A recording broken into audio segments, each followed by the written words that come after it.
Welcome into Knit Habits. Thank you for joining me today for episode 34. I'm so glad that you're here. If you are new here, welcome in. I hope you enjoy the content and that you will like, subscribe, and hopefully ring the bell to be notified of any of my upcoming episodes. And if you are returning, I am so very glad that you are here. And today I have some finished objects, I have some acquisitions, a little bit of cross stitch, and some new things that I am working on. So I am glad you're here for all of this today. And a little bit of therapy talk. We'll do a little bit about that at the end as well. So we have a full episode, and we have a giveaway for this episode. So I will have up here any links on where you can find me, Instagram, Ravelry, email, any of those. If you want to reach out to me, that would be great. And so I will have a giveaway, or announce the winners of the giveaway at the end, which was a pattern up to $10 for each of the two people. So, and that was because we got up to 300 subscribers. So thank you very much for that. So where should we start? We will start with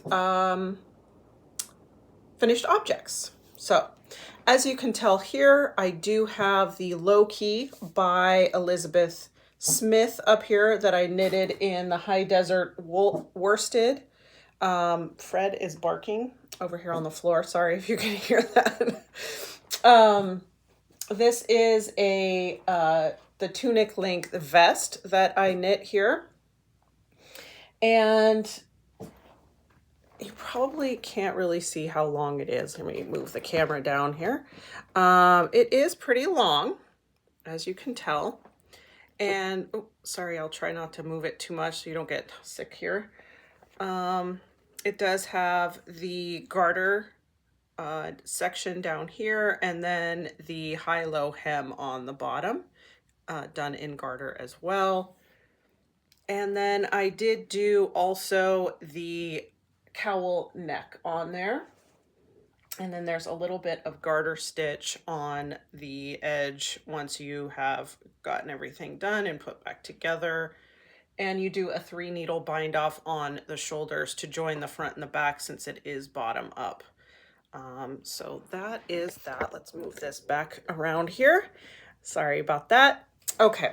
I started this on March 1st. I finished it on June 1st. I used a US 9 5.5 millimeter needle, and I made it out of the high desert worsted, which is 100% wool, but it is a very bouncy, spongy, really nice wool. And it is, to my hands, it's soft. So really nice. I think I will definitely wear it. Not today, because today it is 95 degrees, and I'm not lying, with 50%, 55% humidity here in Raleigh, North Carolina. And so that's what, 34, 35 degrees Celsius. So it is very hot and humid and sticky here today. So won't be wearing this anytime soon, but I will, I know, be wearing it in the cooler fall, winter months, I'm sure, under or over a t-shirt or a shirt. So, really happy with how this has turned out. I did do the long one so I can wear it with, a pair of slacks, maybe a long dress or skirt, or a pair of leggings is probably most likely what I would wear that with. So, if you're looking for an easy pattern, I would definitely say she does have a crew neck as an option, or the cowl neck. I decided to do the cowl neck. You can also do a shorter version or this tunic version that I did. So there's a lot of different ways of doing that. And it's, if you have some worsted weight wool that you're not sure what to do with, this is probably a really great, potato chippy, because you kind of just want to get to the next, the next section to do. So, and there's some fun, interesting techniques, and so that kind of keeps your interest And the pattern she does is very well written, I would say, easy to follow. She does have some video tutorials on, you know, how to join the front and back once you join here at the bottom for that high-low hem. And she may have a video for the 3-needle bind off, or she may just show you. I don't know on that one for the shoulders. So yeah, that's the Low Key, again, by Elizabeth Smith. The second finished object I have are the Mountain Socks by Rachel Nutting. And I made these out of the Long Dog yarn in the colorway, oh, well, I dropped it on the floor, but it's View from a Fishbowl. So it came with its own mini, and that was the yarn that I used here. I'll drop that down there. And here is the finished pair of socks. There you go. And these are the Mountain Socks, like I said, and it's just an and last time I just was about to start the toe here, so I had put that Progress Keeper on there. These are the Progress Keepers from Fangirl Fibers. These are the fourth wing, so you can see it says Scribe, the fourth wing Progress Keepers or stitch markers, whatever you'd like to use, and they're made out of wood. So anyway, there's two of them. I did the toe on this one and then finished this one since the last time I checked in with you all. So it's a really fun pattern, and I did the shadow wrap heel. I think the pattern has heel flap and gusset, and then I did the umbrella toe from Kay Jones of the Bakery Bears, and then I did everything else pretty much to the pattern in there, other than those two things. So these are nice. These are for my niece, and she'll get them probably at her birthday or Christmas. Her birthday's in the fall, so I'm mostly making socks for her this right now. So, and what can I say? It's an 8-row repeat. She has it written and charted. I didn't find it memorizable, but you're doing the same, essentially the same row. So like row 1 and row 2 are the same, and then row 3 and then 4 are the same. And so it's a nice pattern. So those are finished object number 2. Okay, so that's it for finished objects. The other things are all whips, and some of them you have seen before. I am still having problems with my hands. My thumbs here just are, I'm having a lot of pain. So I'm trying to listen to my hands and take breaks and not knit for as many hours as I have been in the past, just because of the amount of pain that I've been having. So maybe not as much progress as I would have liked to have had, but I'm working through it. I mean, there's only so much we can do. Anyway, those socks, before I go too much off subject here, I did do 50 rows for the leg. I did the shadow wrap heel, umbrella toe, 60 rows for the foot. And I started them on April 13th of this year and finished them on June 7th. So moving on to whips. This is the Summer in Sicily that I am still working on. And again, I'm doing this out of the Rowan Creative Linen in the colorway teal. I don't know if it has a number on here. It is 50% linen, 50% cotton. So that is that. That's pretty true to color right there, I would say. And this is living in my bag from the Dapper Kraken. And I love this bag. I carry it all over the house with me. It's my favorite one of my favorite ones right now. So that's what that's living in. So where was I the last time? I was right there where that stitch marker is.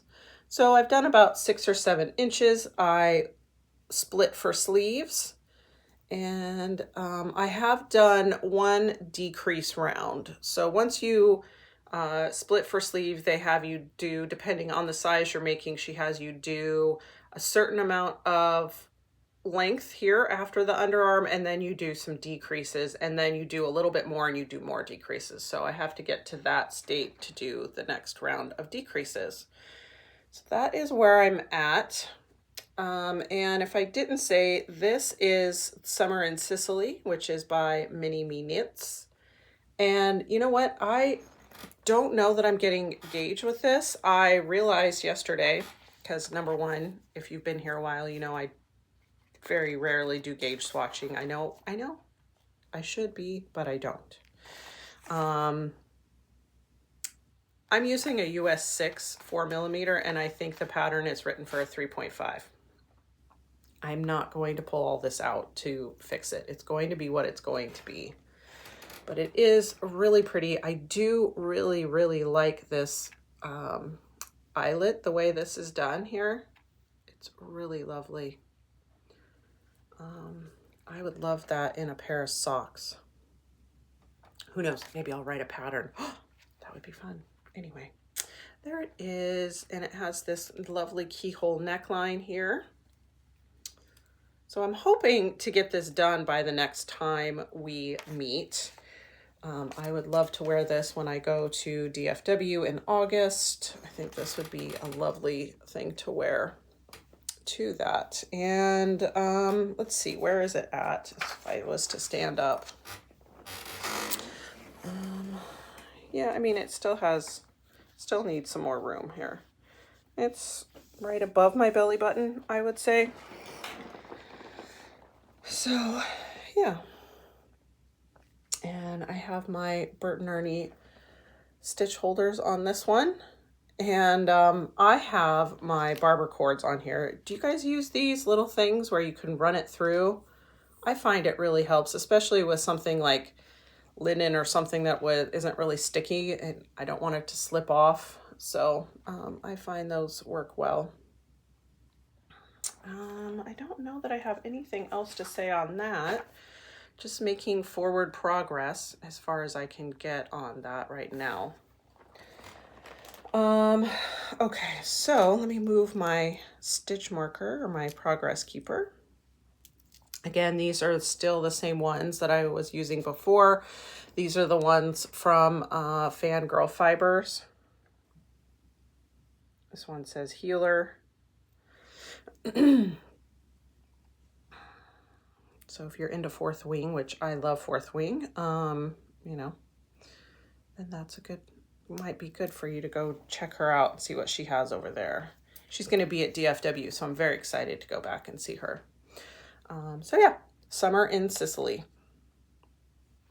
All right, so there's that. The other thing that I started are some new socks, and these are, again, for my niece. This is in the yarn that she purchased, and she wanted me to make something for myself out of it, which was very sweet of her. It was sweet of her to buy it and sweet of her to suggest that I make something for myself. But I have so many things that I make for myself that I told her, I said, well, I want to make you something. So we compromised, and I said, well, I'll make some socks and I'll make a pair for me or you, and then whatever's left, I will make a pair for you. So that's what we're doing. This is the Moonglow Yarn Company. And this is in the colorway Moonlit Lilac sock set. And it came with, I think I have it written down. It came with 100 grams in a skein in this kind of creamy white color. It's not getting blown out too bad. And then it came with these minis. And I'll try to hold them up. They're 10-gram minis. There we go. 6 10-gram minis, so it's 160 grams of yarn all together. And I picked, these are called the Hyacinth Socks by Hannah Notwell. I'll have a picture up, of course, for you to see. Super pretty. I love this way she has you do the ribbing here. Breaks it up a little bit with there's a center double decrease and some knit through the back loops and then some yarn overs here. I really love the way it looks. I can't say I did it perfectly. You can see I made some mistakes here and here, but whatever. My niece is not going to be picky. And it just has this really pretty detail here with the different minis. I did the shadow wrap heel that I usually do. I believe in the pattern it's a heel flap and gusset, but I did the shadow wrap heel. I don't have to do any decreases. I know the pattern. I can just do it, you know, while I'm talking on the phone to somebody. And this is really a fun way. It's not, it looks kind of like a dip stitch, but it's not. You like knit a row and then you do some purls with some double wraps. And then the next row, you drop the wraps and you're working with the white at that point. You're not working with the contrast color. And then you do some, you can use a cable needle or, you know, if you're a person that knits can cable without a cable needle, you don't have to use it, but you move these stitches around front and back. And you do that after a certain amount of rows, and then you change to the next color, next color, next color. And so now I'm just working on the foot, and I have gone through all of the colors.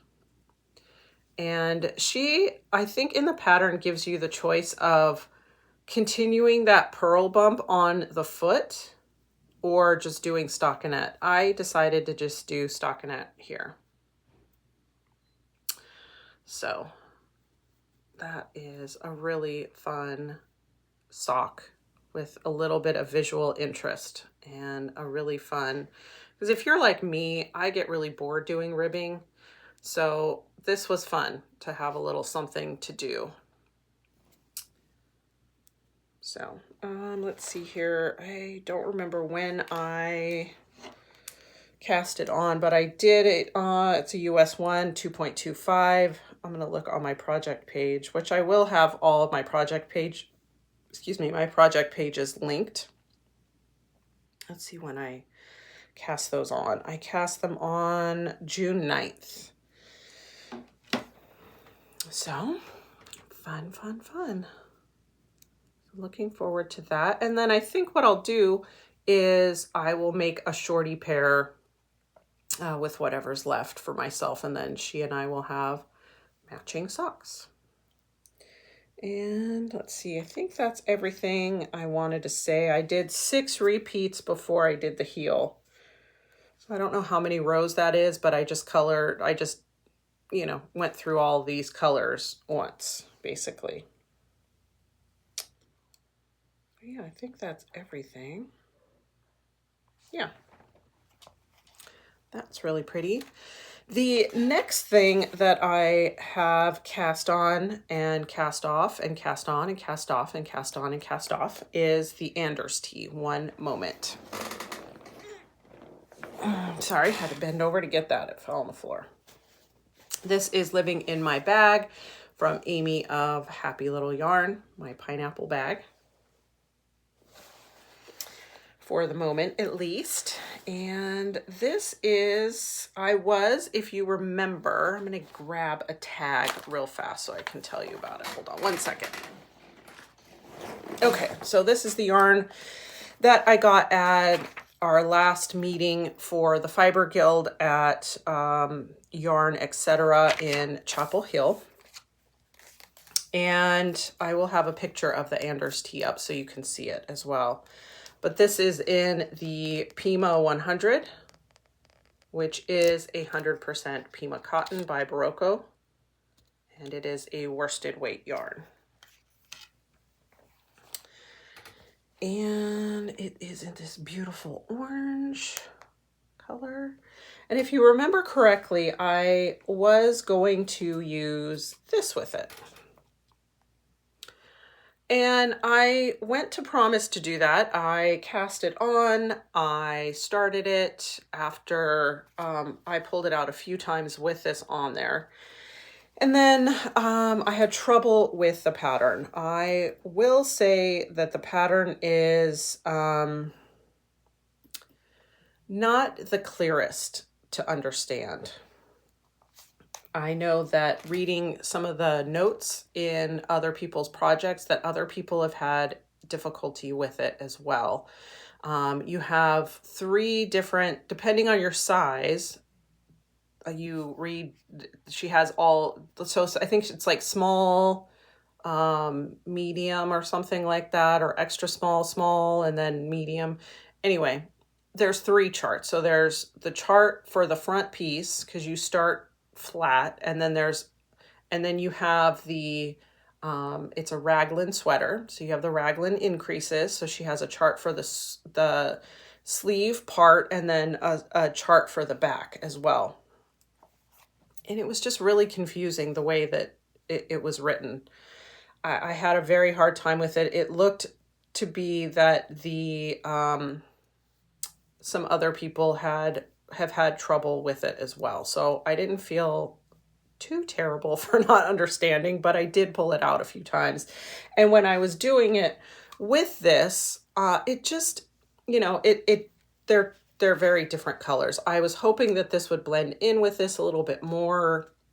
It didn't. It just looked spider webby to me. I did not like the way it looked. I did put a, if you follow me on Instagram, you may have voted. I put in a poll on Instagram of, you know, sorry, I feel like I have something on my face. A poll on there of, should I pull it out or should I just keep going? My husband was like, no, it looks good. You should keep going. I just didn't love it. So I knew that if I continued going, I was not going to like the way that it was turning out. So I pulled it all back out for probably the 4th or 5th time, to be very honest with you, and started it again with just the cotton yarn, which is really orange. It's not quite, let me turn the this off real fast. It's still showing up really bright. I don't think it's quite as bright as it's showing up, at least in my camera. It might look different on your TV, but it's more salmony than I think it's showing up in my eye, but we'll see. So here it is. Here is the lace pattern. It's, as you can see in the picture that I've probably put up, it is all this, and I have it on really small needles because I joined it in the round. So you start it flat and then you cast on, and I'm dropping a stitch. Hold on one second before I drop too many stitches on this lace pattern, and that would be very sad for me. Hold on one second, because my stitch stopper came off. Okay, and then you join it in the round at the front and you cast on here in the front. But there it is, and it's a really pretty pattern. I'm using the needle that was recommended, which is, I don't know what it is. Let's see. It's a 4.5, so it's a US 7, 4.5. But you do have this really, really pretty lace pattern with like the diamonds here. And that's all over.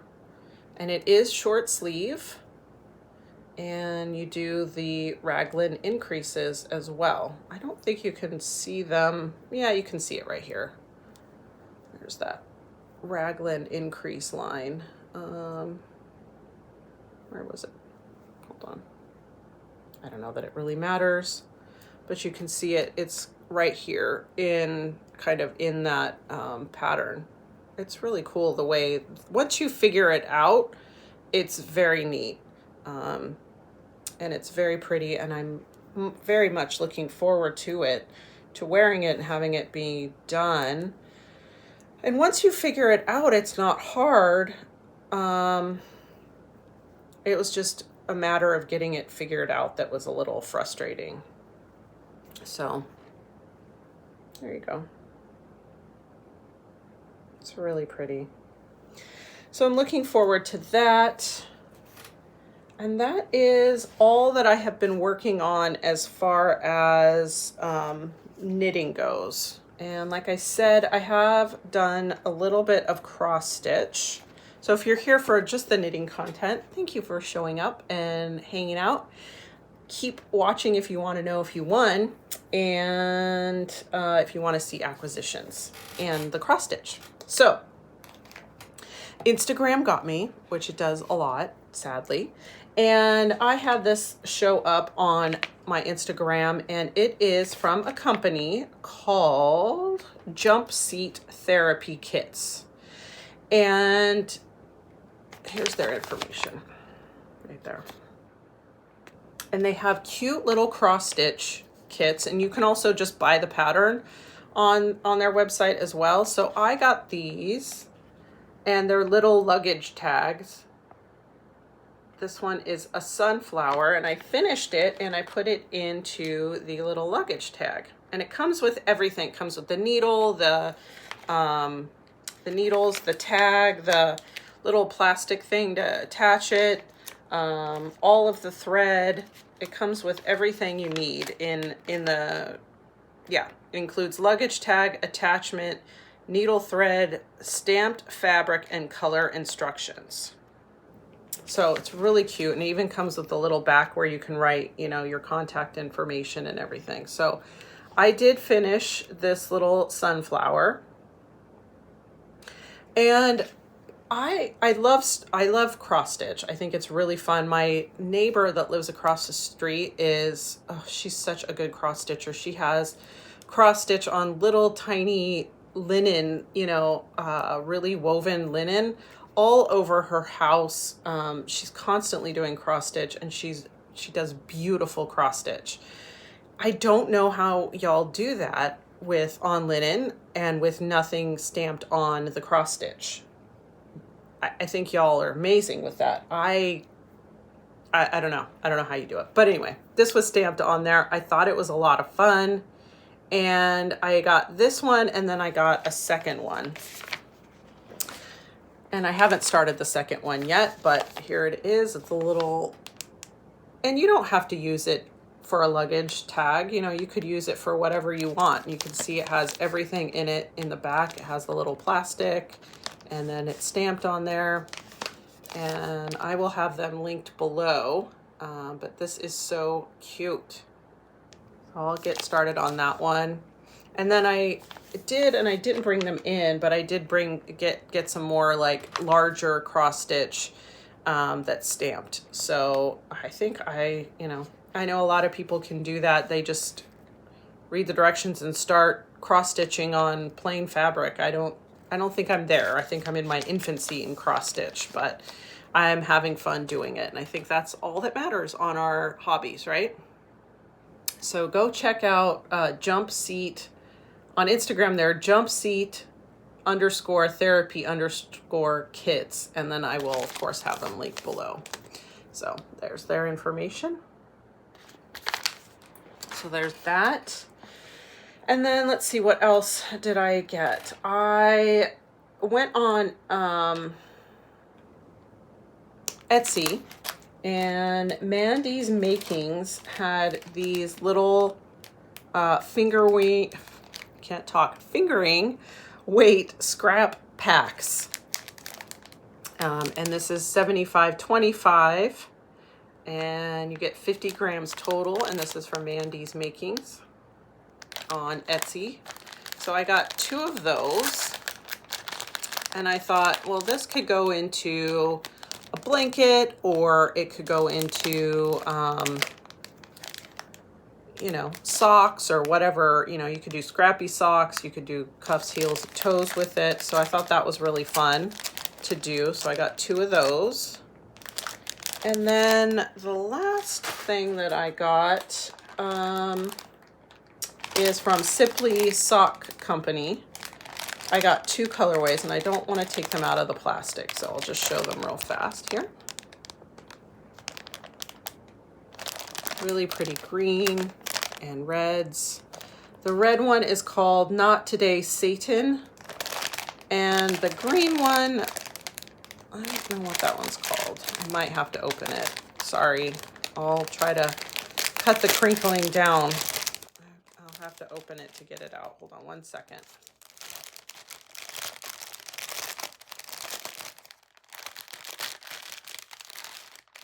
All right. I didn't want to open it, but I had to. Okay. And then the green one is called Cute But Toxic. And that is by Sock Obsession Yarn. Look how pretty that is. Oh, so gorgeous. And this is DK. Look at that. That turquoise with the green right there. Oh, I love it. Absolutely love it. And this is a 75-25 4-ply DK, 100 grams, 245 yards. And then the red one, try not to crinkle too much. The Not Today Satan. Oh, let me not have it be upside down. There you go. Them again. And there's that. Look how pretty that is. It has a little bit of that acidy green. Oranges and purple. Look at that. Oh, it's just beautiful. So I got those two also. So who knows? Maybe there'll be DK socks. Maybe there'll be a hat. I don't know. But, oh, beautiful. All right. So that's that. I will do a little bit of therapy talk, and then I will announce the winners of the giveaway. And let's see here. Let me check. I have a picture. I did, when we do that, I did the random comment picker. So I have a picture of that. I'll put it up when I'm ready to do that, but I'll do that right after the therapy talk. So therapy talk, I wanted to talk a little bit about something called the window of tolerance. And the window of tolerance is your nerve, and I'm just going to read from my notes here, is your nervous system's sweet spot. So that place where you can think clearly, manage your emotions, connect with others, and cope with challenges. So I will oftentimes tell people that that's your baseline. That is where you're at your happiest. So if you were on a scale of 0 to 100, I would say your window of tolerance is 50, right? You're at your happiest, you're at your baseline, you're smooth sailing, right? And the thing about your window of tolerance is that stress can push you outside this window into fight, flight, or freeze state. And then when this happens, we're going to talk a little bit about what you can do to regain your equilibrium. And I will have this link from Therapist Aid down below as well. So if you go under the video, you click more, and then you click more again, you can pull up all of the show notes. So, you know, sometimes when you're in fight or flight, you can do things like take a deep breath to try to get out of it. So to get out of fight or flight, it says to slow down, reduce stimulation, signal safety.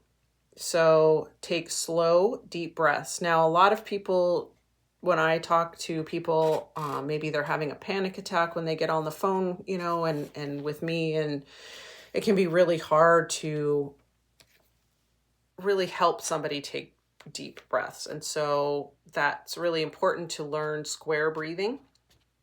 Square breathing being, you know, letting all your breath out, right? And then you hold it to the count of maybe 4 or 5. And then you breathe in slowly to that same count. Right? And then you hold it again, and then for that 4 to 5 count, and then you let it go to that same count. And then you hold your breath out again, and you keep doing that. So that's what we're talking about when we say slow, deep breaths. A lot of people just go, and they go, well, that didn't work. Well, you got to do it. You got to do the hard work to get it to work out. Take a break from what you're doing. release muscle tension. So sometimes we, we're tense. So we're in that fight or flight, right? Our shoulders are up, or wherever we hold maybe our lower back. So you got to release that muscle tension. Dim the lights or close your eyes. Get away from noise. Maybe you're overstimulated. And you can say things like, I'm okay, I'm safe, this will pass. Sometimes we have to say those things out loud. I talk to people fairly frequently about, I know this is going to sound weird, but if you say these things, sometimes you have to go, hey body, hey brain, I hear you. I need you to just, I hear you trying to trigger me. Let's calm down a little bit, right? And then, or listening to calming music. So when you are outside, you're pushed outside of that window of tolerance and you're in fight or flight mode, those are some things that can help with that. To get out of freeze. I know that I have, when I worked at a psychiatric hospital years ago when I first got out of graduate school, and we had to learn how to do restraints, and not restraints like you're tying somebody down, although that was something that we did learn. I'm not going to go into that, but like how to like hold somebody out of like them getting hurt, right? Because generally they're wanting to hurt themselves or someone else. And so you have to kind of pull them back or restrain them from being able to do that, right? So that was more of like being able to hold somebody. And one of the things we learned in that was some of you, are going to be the jump right into action person, right? And some of you are going to be the freeze person, the person that just sees something happening and just freezes. I think different types of people or different situations may put you in you may be in one or the other. And some people are always a freeze person, right? So that's just something that we learned in that situation was, when something happened on one of our units, you're going to learn if you're a fight, flight, or freeze person. And I think for me, it depended on the situation. I was definitely in some situations where I froze, and I was definitely in some situations where I jumped in and, tried to solve whatever was going in or going on, or tried to inject myself into what was going on so I could be helpful. But anyway, I digress. So if you are in freeze mode, you can raise energy and stimulation to reconnect to your body. So when you're kind of in that freeze mode, you may be like watching things happen in slow motion, right? So you got to get back into being in your body. So stretch or moving gently or march in place. Splash your face with cold water or hold ice in your hand. Name 10 things you see around you. One of the coping skills that I tell people about multiple times a week is the 5, 4, 3, 2, 1 grounding technique, where you see, you spot 5 things you can see, 4 things you can feel, 3 things you can touch, 2 things you can taste, or not taste, 2 things you can hear, and 1 thing you can taste, so like a piece of chocolate or gum or something like that. But name 10 things around you is a good grounding technique. It takes you from whatever your brain is doing and brings you back into the present moment. Turn up the lights or go outside. Try a strong scent or flavor. Maybe again it's that piece of gum or something like that, a mint. Take a warm shower or use a heating pad, or listen to music with a strong beat. So kind of bringing you back out of that freeze mode. So that is just a little bit about your window of tolerance and some things that you can do if you get triggered and you are stuck in fight, flight, or freeze. And it says, with practice, you can expand your window of tolerance by adopting certain habits, such as setting boundaries, working through past trauma, and not letting emotions fester. So I will have this linked below. I get a lot of this stuff from something called Therapist Aid. It's just a really helpful place to go and look for quick things when I can't remember something off the top of my head and I want to talk about something such as the window of tolerance or boundaries, is just a really great place to go to find some information. So, who won the prizes? I will put a picture up, but I also have this. So I believe I have Ida and Rita Holmqvist. So you guys are the winners of the the patterns on Ravelry. So if you can get in touch with me either by sending me an email with your name and your full name and address. Oh, actually, I don't need any of that. I'm not sending you something. If you can reach out to me on Ravelry with the pattern you would like, or if you want to email me the pattern you would like, if it's not on Ravelry, I will go ahead and purchase that up to $10 US. And I just want to thank you all again for, showing up when I show up, and just being a part of my channel here and what I get up to from a crafty standpoint. I truly appreciate you being here with me month after month, and I look forward to the next time that we will be checking in. And until we meet again, I want to just tell you, as I always do, please give yourself the same grace that you would give someone else. Take care. Bye-bye.